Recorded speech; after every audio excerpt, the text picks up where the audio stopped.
2024 कई मायनों में खास होने वाला है। सबसे पहले 22 जनवरी को प्राण प्रतिष्ठा होगी और रामलला भव्य मंदिर में विराजमान होंगे। इसके बाद सभी पार्टियां 2024 के चुनाव की तैयारियों में लग जाएंगी और यही वजह है कि कांग्रेस ने अब अकेले अकेले मीटिंग कर ली है, जिसके बाद जो और साथी गठबंधन के हैं वो मुंह फुलाए हुए हैं। पूरी खबर क्या है विस्तार से बताएंगे, बने रहिए हमारे साथ। मैं हूं आपके साथ रोहित, आप देख रहे हैं एनवीएफ न्यूज। दरअसल खबर यह है कि इंडिया गठबंधन की जो चौथी बैठक हुई उसके बाद सामने जो बातें आई उसके हिसाब से नीतीश कुमार नाराज हैं। संयोजक का नाम नहीं तय हो पा रहा है। ममता बनर्जी कह रही हैं कि हम बंगाल में कांग्रेस के केवल 2 ही सीटें देंगे, तो वहीं अरविंद केजरीवाल पंजाब में अकेले लड़ना चाहते हैं। उनकी अति महत्वाकांक्षी सोच सबको पता है। और इसी बीच अब कांग्रेस ने एक बड़ी बैठक की है और इस बैठक में कांग्रेस आलाकमान मौजूद था और उसने तय किया है कि किस तरीके से सीट बांटी जाएंगी। और पूरी मीटिंग में राहुल गांधी पर सबकी नजरें थी। राहुल गांधी, मल्लिकार्जुन खड़गे, इसके अलावा तमाम बड़े कांग्रेसी नेता इस मीटिंग में मौजूद थे और उन्होंने तय किया है कि किस तरीके से साथियों को सीटें शेयर की जाएंगी। तो आपको बता दें कि नई दिल्ली में 2024 चुनाव को लेकर कांग्रेस के अंदर मीटिंग हुई और मंथन का दौर लगातार जारी है।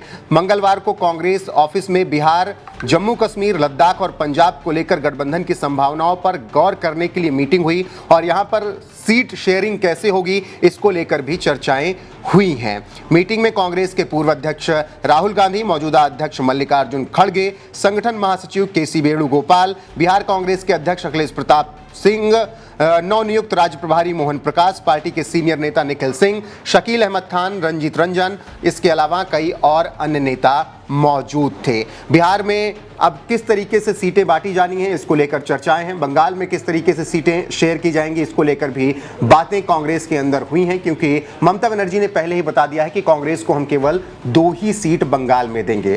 पंजाब की बात करें जहां पर आम आदमी पार्टी की सरकार है, अरविंद केजरीवाल एक भी सीट नहीं देना चाहते हैं, वो सभी सीटों पर लड़ना चाहते हैं। वो कह रहे हैं कि अगर 117 विधानसभा क्षेत्र वाले राज्य में हम 90 से ज्यादा सीटें लाकर सरकार बना सकते हैं, कांग्रेस को हरा सकते हैं, तो फिर लोकसभा में भी हमें सभी सीटें मिलनी चाहिए और हम यहां पर अच्छे से लड़ाई लड़कर जीत गठबंधन को दिला सकते हैं। इन्हीं सब बातों को लेकर कांग्रेस ने चर्चा की। अब 29 दिसंबर को एक बड़ी बैठक फिर से होने वाली है और 29 दिसंबर को गठबंधन समिति की बैठक होने जा रही है। इसमें सीट बंटवारे को लेकर सभी पार्टियों के साथ चर्चा होगी और बताया जाएगा किस तरीके से 2024 में हमें मोदी के सामने लड़ना है और कहां किसको कितनी सीटें मिलेंगी।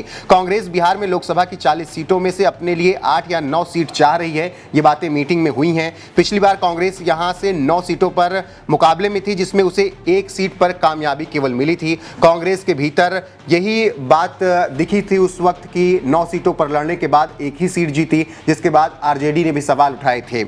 इस साथ ही इंडिया गठबंधन की ओर से 31 दिसंबर की डेडलाइन बताई गई है, जो कि उस दिन तक हम सब कुछ तय कर लेंगे और 2024 की एक नई शुरुआत करेंगे मोदी के खिलाफ लड़ाई की। तो देखना होगा कि अब क्या कुछ होता है। साथ में उत्तर प्रदेश का भी जिक्र करना यहां पर नहीं भूलना होगा, क्योंकि अखिलेश यादव और मायावती की रार जो है वो इस वक्त ठनी हुई है। अगर मायावती गठबंधन में आती हैं तो अखिलेश यादव बड़ा कदम उठाएंगे और हो सकता है गठबंधन का साथ भी छोड़ दें। इसके अलावा उत्तर प्रदेश में अखिलेश यादव अच्छी खासी सीटों पर लड़ना चाहते हैं। 80 लोकसभा सीटें उत्तर प्रदेश में हैं और वहां पर अखिलेश 60+ सीटें चाहते हैं। तो अब इन सब बातों पर 31 दिसंबर तक मुहर लग जानी है, जो कि इंडिया गठबंधन की तरफ से बताया गया है, जिसके लिए कांग्रेस ने मीटिंग कर ली है। अब देखना होगा कि आगे क्या कुछ अपडेट आता है। फिलहाल आपको क्या लगता है 2024 की शुरुआत से इंडिया गठबंधन में सब कुछ ठीक हो जाएगा, संयोजक का नाम तय हो जाएगा, सीट शेयरिंग अच्छी तरीके से हो जाएगी? कमेंट करके अपनी राय हमें जरूर बताएं। साथ ही 2024 में आप प्रधानमंत्री किसे देखना चाहते हैं, उनका नाम जरूर कमेंट बॉक्स में लिखिएगा।